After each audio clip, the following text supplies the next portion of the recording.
वाणी को बहुत संभालिए।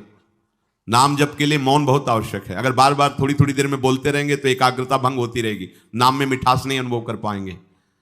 कभी कभी ऐसा होता है ये जाम हो जाता है, बोलना भी चाहे तो नहीं बोल पाते क्योंकि क्रम टूट जाएगा।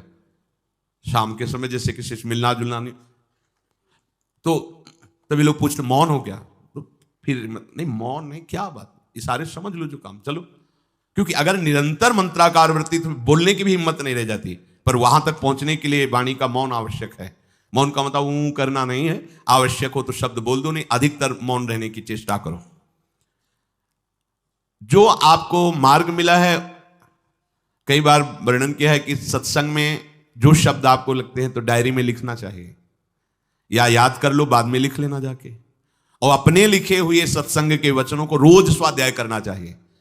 अमुक तारीख के सत्संग में ये पॉइंट, और उनको बार बार, ऐसा नहीं कि आपको ही कह रहे हैं, जहां जहां संत मिले जो जो बोले उनके सामने तो लिखा पड़ी नहीं, पीछे हट के लिखना। 2 डायरी हैं, एक सन्यास की है एक वैष्णव मार्ग, दोनों को गुरुजनों की महापुरुषों की वाणी को एकदम एकाग्रता से सुनाओ। जब अलग हटे तो सबसे पहला काम इस तारीख को इस महापुरुष ने ये शब्द बोला, और उन्हीं का बार बार स्वाध्याय करना। क्योंकि सब शास्त्रों में कहां हम दौड़े घूमेंगे, महापुरुष जन सब शास्त्रों का सार बोलते, उसे लिख लिया। सरलता, आपका जीवन सरल होना चाहिए। छल कपट द्वंद, मुख में कुछ और हृदय में कुछ और, आचरण में कुछ और, यह दुष्ट पुरुष का लक्षण है। उपासक का शिष्य का लक्षण नहीं है। दुष्टता का त्याग करो। हृदय में कुछ और चल रहा है, वाणी से कुछ और बोल रहे हो, आचरण में कुछ और है, यह दुष्ट पुरुष का लक्षण है। साधु पुरुष का जो वाणी में वही, हृदय में वही, आचरण में है, तीनों की मिलान है, वही साधु है, वही उपासक है, वही भक्त है, जिसकी तीनों एक हो। वाणी से जो बोला वही हृदय में है, जो हृदय में वही आचरण में है। यहां वाणी से कुछ बोल रहे, हृदय में कुछ चल रहा है, आचरण कुछ और बता रहे हैं, यह ठीक नहीं। सरलता का तात्पर्य है मन वचन और कर्म, ये तीनों एक होने चाहिए। अहिंसा, वाणी से शरीर से किसी को भी कष्ट ना पहुंचे, ऐसी अंदर धारणा रखो। वो अपने संकल्प विकल्प करके कष्ट भोगे, उसकी बात, हमारे द्वारा किसी को कष्ट ना पहुंचे, ये हमारी धारणा हो।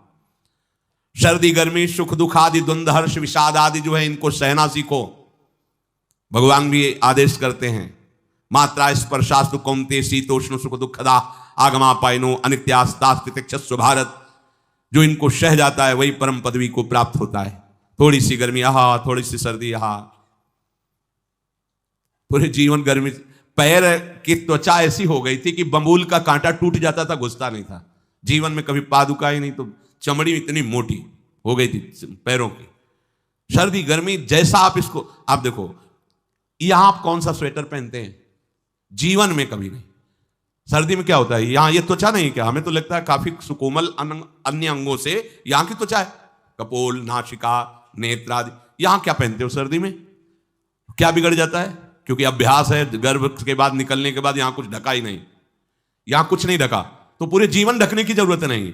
और अगर पूरे अंगों में न ढका होता तो पूरे जीवन ढकने की जरूरत नहीं। जो जंगल में दिगंबर महापुरुष रहते थे गंगा के किनारे, कितने, तो उनको क्योंकि अभ्यास, और हमने अभ्यास किया कपड़े लत्ते का, तो अभ्यास, हमने अभ्यास किया एसी रूम का, अभ्यास किया गीजर से नहाने का, वो अभ्यास किया तीनों काल गंगा स्नान, वो अभ्यास, कुछ फर्क नहीं पड़ा इस जड़ शरीर में। इसको जैसे रखो। तो सहने का अभ्यास, यदि माया से मुक्त होना है तो सहने का अभ्यास रखो। ये जरा में ओह बहुत गर्मी, ये नहीं उपासक, गर्मी है ठीक है, शरीर का धर्म है, तो इंद्रिय में ताप लग रहा है, ठीक है, राधा राधा राधा। आप कहोगे प्रवचन करने से नहीं होता। कभी बिजली नहीं रखी ईद दाम में, कटवा के रखे थे, बिल्कुल नहीं। जितनी देर होश रहा आंख का हाथ से पंखा कर लिया, नहीं तो बस राधा राधा राधा, जो मिला मांग के खाया, कुछ आसन पे लेट। प्रवचन ही केवल नहीं रहे, अब तो जैसे जोई जोई प्यारो करे सोई मोहि भावे, नहीं, जानबूझ करके अपने शरीर को अधीन नहीं करना चाहिए। सुविधाओं की अधीनता, तुम भोगता नहीं, सुविधाएं तुम्हें भोग रहे हैं। जितना तुम सुविधा भोगी बन जाओगे उतना तुम कमजोर हो जाओगे। सीधे प्रकृति का वार सहो, तुम महात्मा सुदृढ़ बलवान हो जाओगे। तुम्हारे आगे समर्थ शब्द लग जाएगा। जो प्रकृति के और विकारों के वेगों को सीधे सहता है उसे महात्मा कहते हैं। जिसका सुख दुख समान भाव, किसी भी वेग की व्यथा से हृदय व्याकुल नहीं होता, वो भगवान को प्राप्त करने का अधिकार प्राप्त कर लेता है।